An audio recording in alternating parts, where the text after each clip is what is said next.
Welcome to the debate. You know, if your computer screen freezes or a mechanical clock just stops ticking, you immediately look for a glitch in the code. Right. Yeah. You assume the system is broken. Exactly. You don't look at a blue screen of death and think, what a profound feature the programmer included. You reboot it. You look for the error. Right. The system is fundamentally flawed, and you need to diagnose where the architecture failed. I mean, it's a completely natural human instinct. Precisely. But when we transition from software engineering to the architecture of human existence, that diagnostic framework is completely upended. We are forced to ask if what looks to us like a catastrophic system failure, pain, devastation, grief, is actually the foundational code operating exactly as intended. Yeah, which is a massive pivot. It is. Today we're tackling what is arguably the oldest and most profound philosophical challenge in human history, the problem of suffering. How do we reconcile the existence of immense pain and devastation in the world with the concept of an all-powerful, all-merciful creator? It is the ultimate tension, right? I mean, if a designer is perfect, why is the design filled with so much anguish? We're looking at a fascinating exchange today between two thinkers, an atheist named Leo and a Muslim named Zaid. Their dialogue cuts right to the heart of this tension. They explore whether the suffering of innocent children and the devastation of natural disasters are fatal flaws in the concept of a benevolent God or necessary components of a purposeful existence. It gets heavy pretty quickly. It really does. And I actually find myself leaning towards Zaid's perspective here, that what we call suffering might actually be a necessary feature of the system, a feature designed to facilitate moral growth and serve as a temporary test. And I come at it from a completely different way. I find myself aligning heavily with Leo's position. I will argue that looking at the actual real world sort of shatters that elegant theory. We are talking about terminal diseases and city-leveling natural disasters. Right. The sheer scale and nature of real-world suffering simply cannot be reasonably justified as a mere pedagogical test by an omnipotent being. Well, let's start with the foundation of how we evaluate the world. From my perspective, the core issue is that we are making a massive category error. Meaning we are judging an apple by the standards of an orange. Exactly that. We look at the world and we judge it as if it's supposed to be a flawless paradise. But if you grade a test by how comfortable the desk is, you fundamentally misunderstand the purpose of the examination. Okay, but a test implies... Let me just frame this real quick. The dialogue we are examining argues that this world was designed as a test. There's a brilliant analogy used to illustrate this. A child on an operating table. Ah, the surgeon analogy. Right. When a surgeon cuts into a child's stomach to remove a tumor, the child, possessing limited knowledge and perspective, perceives that surgeon as a monster. The child only feels the pain of the knife. But the parent, who understands the broader context, sees the surgeon as a hero, saving a life. I argue that we are the child. We misjudge the creator's broader purpose because of our epistemic limitations. I'm sorry, but I just don't buy that. Let me tell you why. While the theory of moral development and the surgeon analogy sound compelling in a vacuum, introducing the concept of omnipotence completely breaks the analogy. How so? Let's really analyze that surgeon. Why does a human surgeon use a knife? Because they have to. They are constrained by the physical laws of biology. They are not all-powerful. Okay, sure. If a human surgeon had the power to simply blink and make the child's tumor disappear without a single moment of pain, but they chose to strap the child down and slice them open with a scalpel anyway, we wouldn't call that surgeon a hero. We would call them a psychopath. I see why you think that. But let me give you a different perspective. Your critique assumes that the ultimate goal of the creator is simply the absence of the tumor. You're assuming the goal is the maximization of physical comfort and the minimization of pain. Well, isn't that what mercy is? Not necessarily. What if the goal of the universe is not just to produce a healthy physical body, but to forge a specific type of soul? But an omnipotent creator faces no biological constraints. Why design a universe where the disease like the cancer, the hunger exist in the first place, necessitating the surgery? Because of the virtues that... Wait. If you write the codes of reality, creating a system where a child must suffer just so another person can practice being generous or resilient is inherently cruel. It uses human beings as props. Let's unpack that because it's a vital point. The dialogue explores the idea that moral virtues are logically contingent on adversity. Bravery literally cannot exist without danger. Generosity is impossible unless someone is in need. Patience requires imperfection. So the flaw is the feature. Exactly. A world without suffering is a world without profound moral meaning. Let me offer an analogy of my own here. Think about muscle hypertrophy in biology. A muscle cannot grow unless the fibers are literally torn under the stress of heavy weights. Right, the micro tears. Yes. The tearing is an injury. It causes pain. But the biological mechanism requires that friction, that literal tearing, to build immense strength. The universe seems to operate on a similar principle of spiritual hypertrophy. The Creator doesn't want us to just exist in a sterile state of comfort. The intention is for us to grow, and growth requires friction. That's a compelling argument, but have you considered the proportionality of this friction? What do you mean by proportionality? I will absolutely concede your muscle hypertrophy analogy for minor struggles. A difficult exam teaches work ethic. A heartbreak teaches empathy.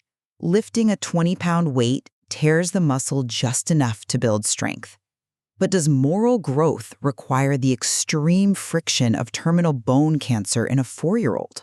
That is a... Dropping a 500-pound barbell on a toddler's neck isn't muscle hypertrophy. It's destruction. When you talk about bravery requiring danger, you run into a massive ethical wall. I understand why that feels like a wall. You are arguing that God allows a child to suffer agonizingly just so someone else, like a parent, a doctor, a bystander, can have the opportunity to lift that weight and be generous. That treats the suffering child not as an end in themselves, but as a tool, an instrument for someone else's moral development. How is that merciful to the child?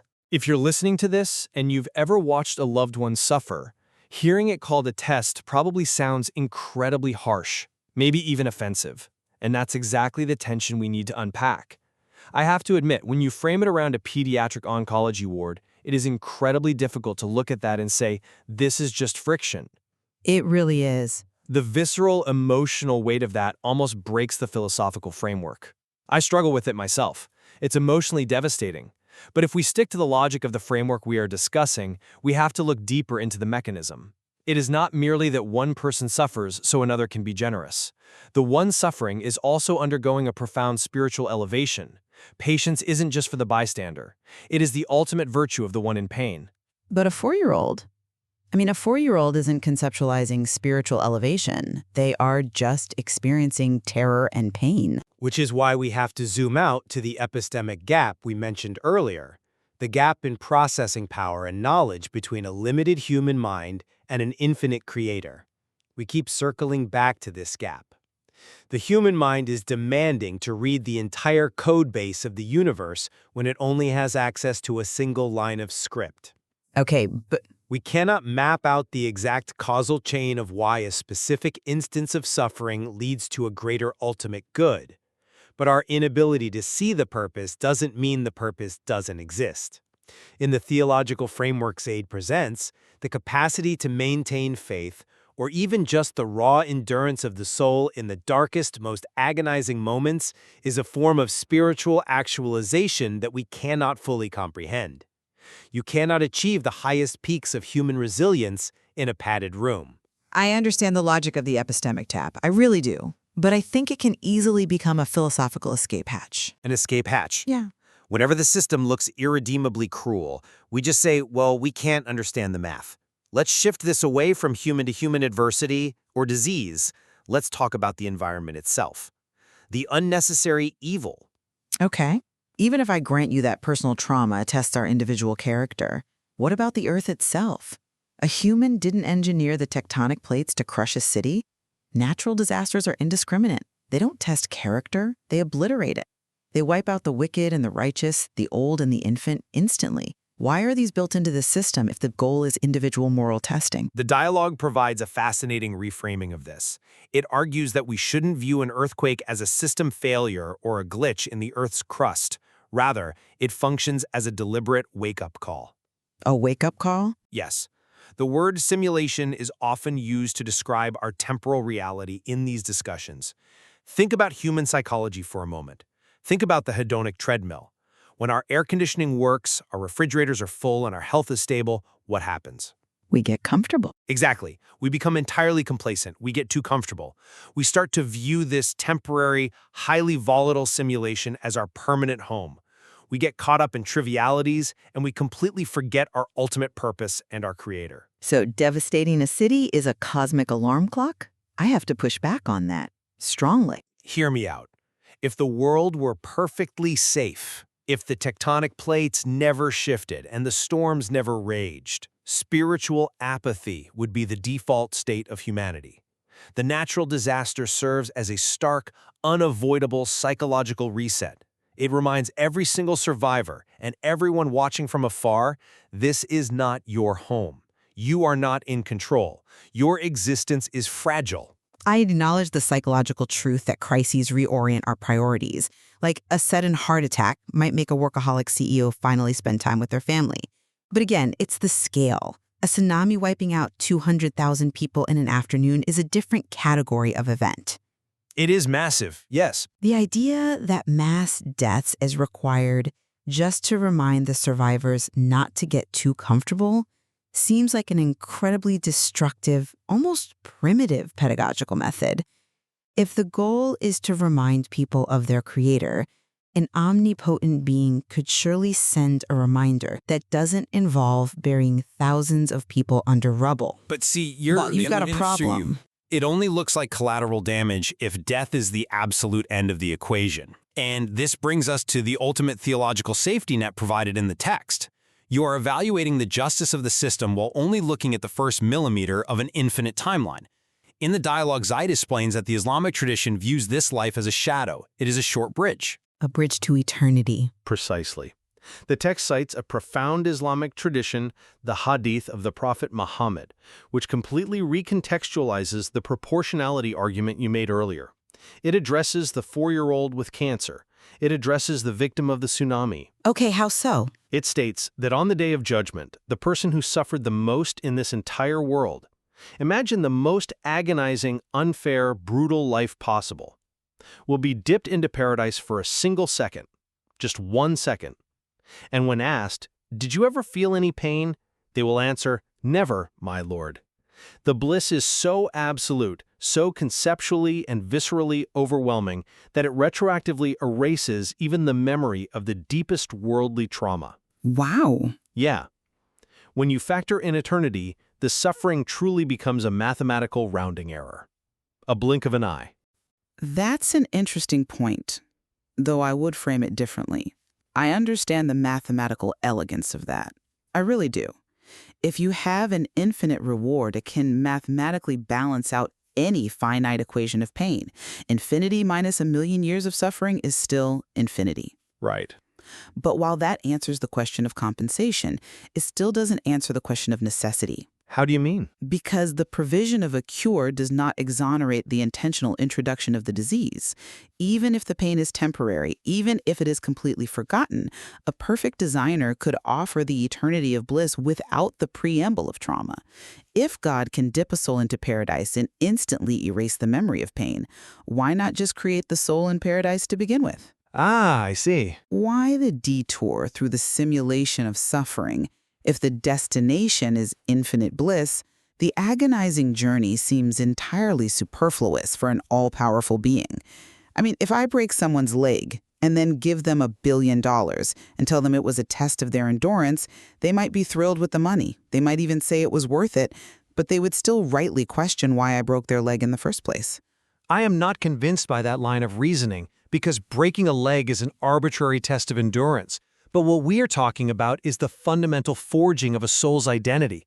You ask why not just create the soul in paradise? The answer is that a soul created in paradise without having traversed the bridge of adversity hasn't actually become anything. It hasn't? No. It has just been placed there. It is a blank slate experiencing pleasure. The theological perspective argues that the soul that chooses faith in the dark, the soul that exhibits patience through the agony of the tumor or the grief of the earthquake, has achieved a state of actualization that cannot simply be granted by fiat. It must be lived. But you're placing limits on omnipotence again. No, I'm defining omnipotence correctly. Omnipotence means the ability to do anything that is logically possible. It does not mean the ability to create logical contradictions. Can God create a square circle? No, because the very definition of a square contradicts the definition of a circle. Right. Standard logic. Exactly.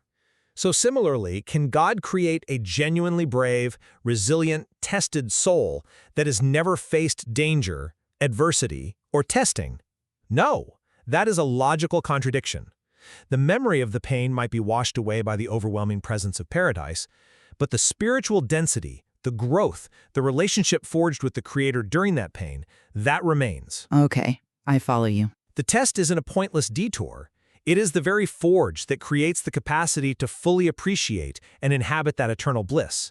You cannot have the virtue of a battle-tested, victorious soul without the battle. That's a fascinating way to frame the physics of omnipotence, essentially saying God is bound by the laws of logic, where growth requires friction. But if God created the rules of logic and created the rules of spiritual growth, God could have written a code base where growth happens through joy. Through joy? Yeah. Where a soul expands through discovery, through love, through peace, rather than through starvation and tsunamis. When you say the friction is necessary, you are placing a constraint on the unconstrained. And when you look at the reality of that friction, again, returning to the visceral horror of what happens in pediatric oncology wards or in the aftermath of a massive earthquake, calling it a forge for spiritual density can still feel incredibly dismissive of the immediate visceral reality of human agony. I wouldn't say dismissive, but it is challenging. It demands that we look at a starving child and say, well, this is perfectly optimized for their spiritual growth. That is a very tough pill to swallow. I completely agree it is a tough pill, but I don't think this framework dismisses the agony at all. I think it is the only framework that honors it. Think about the alternative. Which is? If Leo's perspective is correct, if the atheistic, purely materialistic worldview is true, then the suffering in that oncology ward is truly deeply meaningless. It is just blind, pitiless indifference, a glitch in an unguided biological machine. The child suffers, the child dies, the end. Nothing is learned, nothing is redeemed, nothing is compensated. That's bleak. It is. The perspective Zaid offers doesn't minimize the pain. In fact, it validates the tears of the child and the parent. But it insists that those tears are not falling into a void. It insists that every single ounce of that pain is known, weighed, and will be infinitely compensated. It gives the suffering a profound cosmic dignity. I agree that it attempts to give it dignity. And I think that speaks to a deep psychological need we all have. We want our suffering to mean something. We need our grief to have a purpose. Otherwise, it might just crush us. But assigning meaning to trauma after the fact doesn't prove that the trauma was intentionally designed by a benevolent architect. You think it's just human resilience? I do. Humans are incredibly resilient. We find meaning in the darkest places. But a human finding meaning in the rubble of an earthquake doesn't mean the earthquake was a loving act of pedagogy. It just means humans are desperate to survive and make sense of the chaos. That implies the meaning is just a coping mechanism, a psychological trick we play on ourselves. In many ways, yes, absolutely. If the programmer is perfect, no line of script should require the starvation of a child to function properly.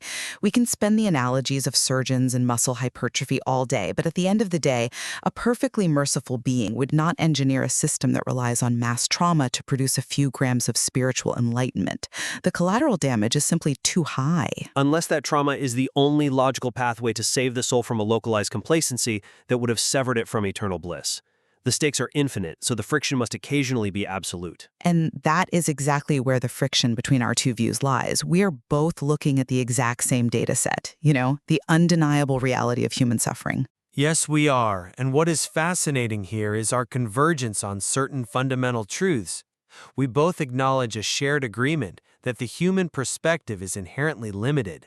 The epistemic gap is real. We also agree that the tension between the concept of a perfect designer and the reality of a demonstrably imperfect, painful world is the ultimate philosophical hurdle. We just diverge entirely on the resolution of that tension. Exactly. We diverge on whether framing pain as a deliberate feature rather than a system glitch successfully resolves that tension, or if it merely excuses it by appealing to an invisible, untestable eternity. I look at the scale of the suffering, and I see a system that cannot be called entirely merciful. And I look at that same suffering through the lens of an infinite timeline and see a highly calibrated environment of friction that provides the indispensable context required for genuine moral agency. This is the profound value of approaching ancient theological questions with intellectual charity.